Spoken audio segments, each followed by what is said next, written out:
Bab 128. Lian Chen yang mengikuti pembicaraan mereka berdua menjadi sedikit tertarik. Apalagi sebetulnya dia berasal dari keluarga bela diri utara. Keluarga Du di utara termasuk keluarga besar, terutama dalam bela diri. Bahkan Randu yang dia kenal pun sebetulnya sepupu luarnya. Jadi, mendengar pembicaraan itu, ia berkata, "Sayang, aku tidak sempat mempelajarinya."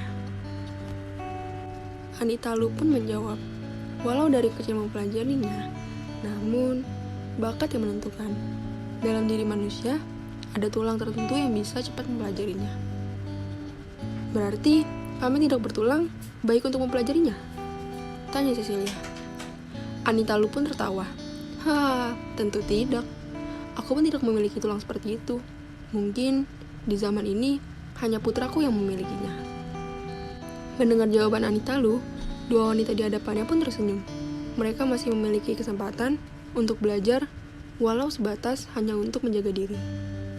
Hari menjelang sore, ketika pintu gerbang terbuka, mobil Audi A8 milik Richard masuk parkir di samping Rolls-Royce putih Anita.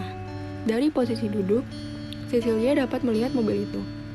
Richard She keluar dari mobil itu, diikuti oleh dua wanita dari bangku penumpang. Seorang wanita parubaya dan satunya wanita muda yang cantik. Ini pasti Paula Yan, pengawal yang diselamatkan suaminya di negeri timur jauh. Di hati Cecilia pun timbul rasa cemburu. Wajahnya pun berubah merah ketika melihat Paula. "Nyonya besar, terima hormat kami." Mereka bertiga menyapa dan membukukan tubuh dalam-dalam.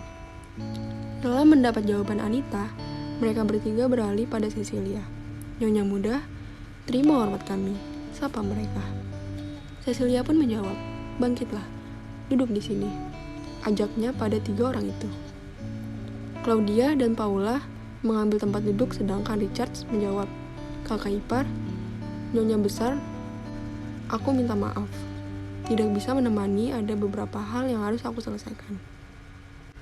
Anita Lu pun tersenyum, karena mengerti tidak baik jika seorang laki-laki dikelilingi oleh wanita. Ia pun menjawab, "Baiklah, engkau bisa meninggalkan mereka di sini. Di kaki bukit, kau temui Yuyan dan perintahkan ia untuk ke sini." Richard mengangguk sembari menjawab, "Baik Nyonya besar, dilaksanakan." Setelah Richard pergi, Anita menatap Paula Yan sembari berkata, "Engkau berada di timur jauh, ada apakah?" tanyanya. Paula Yan tidak menjawab, namun memandang semua yang hadir. Anita Lu pun paham bahwa Paula tidak akan menceritakan apapun jika ada orang lain di sekitarnya. Anita Lu pun tersenyum sembari berkata, "Ini Lian Chen. Ia keluarga luar Du di utara. Di sini tidak ada orang lain." Mendengar ini, Paula hanya tersenyum, sembari menjawab, "Nyonya besar, maafkan. Aku tidak tahu. Aku dalam tugas terakhirku sebelum turun gunung mendampingi Tuan Muda. Aku diperintahkan untuk menyelidiki sebuah organisasi terlarang di selatan," kata Paula tanpa menyebut nama organisasi. Lalu ia melanjutkan ceritanya. "Orang yang aku selidiki adalah Wakil Perdana Menteri Denny Chen. Aku menjadi sekretarisnya hampir 5 bulan. Karena kami berada di timur jauh, aku mendapat perintah untuk membantu Tuan Muda yang hari itu akan datang. Aku gagal menjaga Tuan Muda. Bahkan, aku yang tertembak di bawah melompat terjun dari lantai 70 hotel. Aku malu. Aku gagal menjalankan tugas pertama untuk melindungi Tuan Muda. Aku malu Tuan Muda yang menyelamatkan aku, yang pingsan, bukan sebaliknya." Setelah mengatakan itu, Paula Yan pun tertunduk.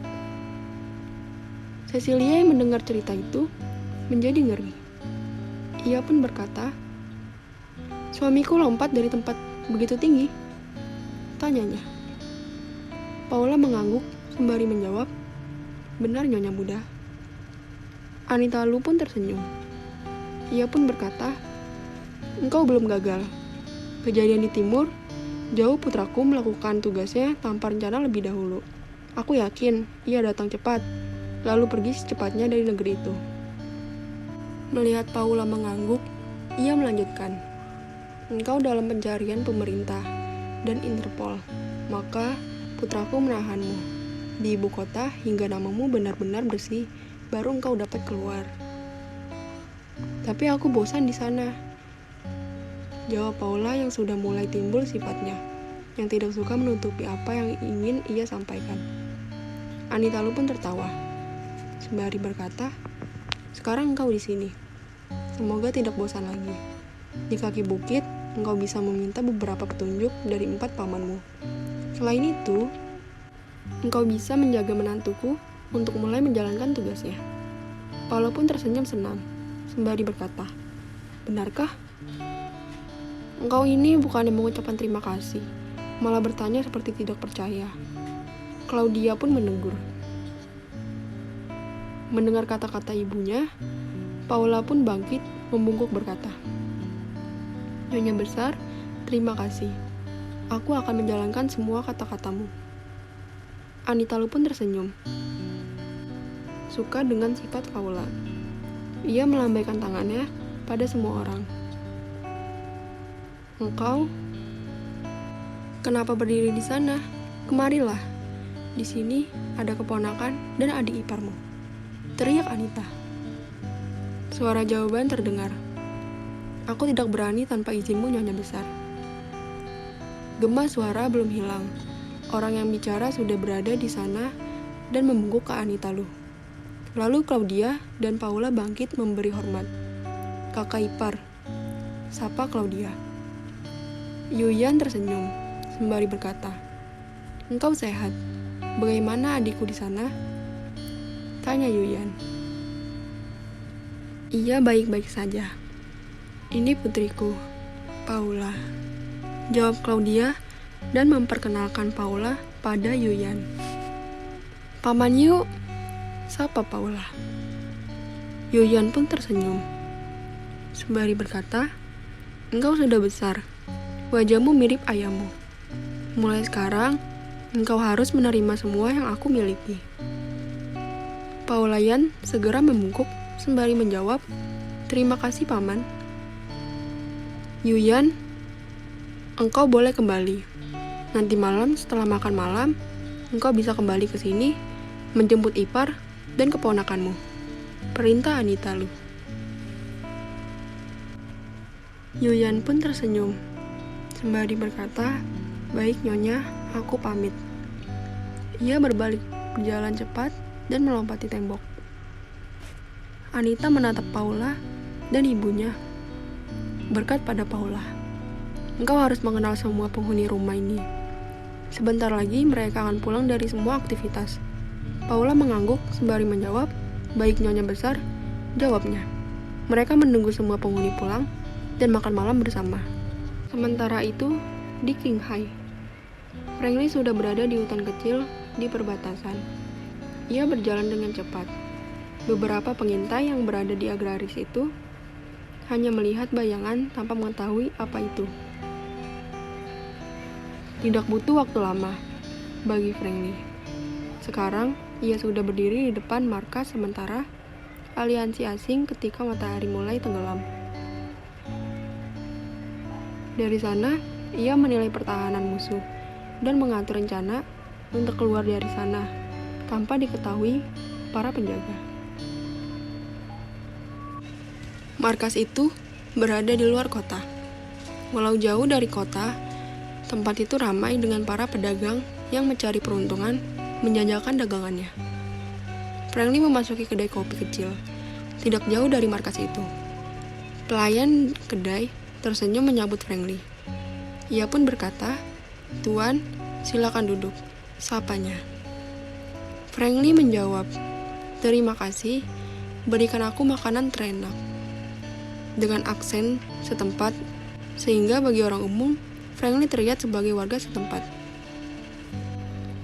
Apalagi dengan baju yang ia kenakan, terlihat murah dan sederhana. Pelayan segera memenuhi pesanan Franklin. Franklin yang menunggu pesanannya datang memandang beberapa orang yang makan di kedai itu. Terlihat tidak ada yang mencurigakan. Setelah makanannya siap, di meja, Franklin langsung menyantap semua yang dihidangkan. Pelayan tersenyum menatap Franklin, yang menyantap semua makanan seperti sudah tidak bertemu makanan beberapa hari. Setelah menyantap habis makanan, Franklin memesan kopi dan membakar rokoknya. "Tuan bukan berasal dari sini?" tanya pelayan melihat rokok yang dibakar oleh Franklin. Franklin tersenyum mengangguk sebagai jawabannya. Pelayan itu pun tersenyum sembari berkata, "Maukah Tuan pindah ke dalam?" tawarnya. Franklin yang mendengar tawaran ini menjadi tertarik. Ia mengangguk lagi dan berdiri. Melihat ini, pelayan berjalan lebih dahulu diikuti oleh Franklin di belakangnya. Sesampainya di ruangan dalam, pelayan dan beberapa yang lain menjatuhkan diri berlutut dengan satu kaki khas Long Soul. Franklin tersenyum berkata, "Bangkitlah, bagaimana kalian dapat mengenalku?" tanyanya. Pelayan terdekat bangkit menjawab, "Tuan, Nyonya menghubungi kami akan kedatangan Tuan." Franklin pun tertawa. Frank Long memang bisa diandalkan. Ia mengatur orang-orangnya. "Apakah kalian tahu kenapa aku kesini?" tanya Franklin. Pelayan pun tersenyum sembari mengangguk. Para orang-orang Long Soul mempersilahkan Franklin untuk duduk, sembari menyediakan anggur untuknya.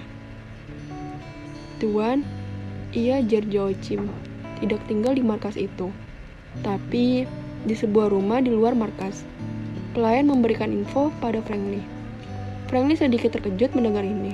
Namun, jika info ini tidak ia dapat, maka ia akan pergi ke markas malam ini, dan semua sia-sia. Franklin meminum anggurnya, lalu bertanya, "Ia tinggal di sana bersama dengan siapa?" Para pelayan pun menjawab, "Ia tinggal sendiri, hanya ditemani oleh seorang ajudannya." Franklin pun tersenyum, sembari meminta, "Siapkan kendaraan untukku, keluar dari perbatasan." "Dilaksanakan, Tuan. Saya sendiri yang akan menemanimu," jawab orang Long Soul yang tadi melayaninya di depan. Franklin mengangguk. Melihat jam di tangannya, "Masih ada 1 jam lagi, mari kita jalan-jalan ke rumahnya," kata Franklin. Franklin ingin menilai semua kemungkinan.